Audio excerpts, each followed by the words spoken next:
Relationships, an asset worth preserving and passing on to next generation. On succession planning, it is critical that the corporate have a well-laid plan so that the key management personnel, KMPs, and the board of director, pass on the business to next generation without any hiccups. This may be true for individuals as well who may have their succession planning in place for passing on their wealth to the next generation.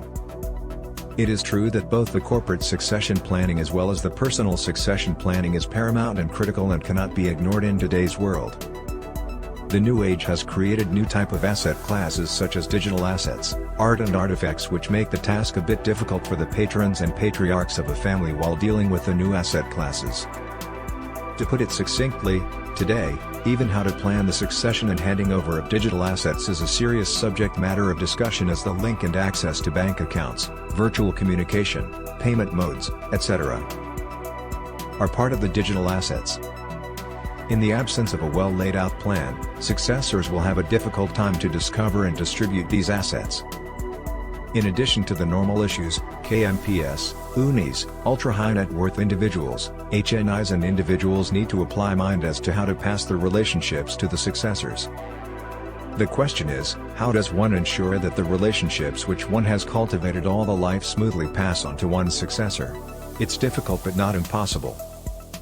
The importance of nurturing healthy relationship is underlined by the very many episodes in the family business world where sore relationships leading to acrimonious disputes often spilling over to courts or painful arbitrations.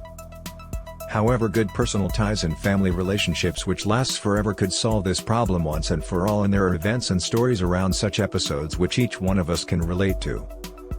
We have heard so many stories as to how the emperors and kings used to send their children to other kingdoms as their ambassadors so that their children could be introduced to royal families of other countries, and the relationship thus continued.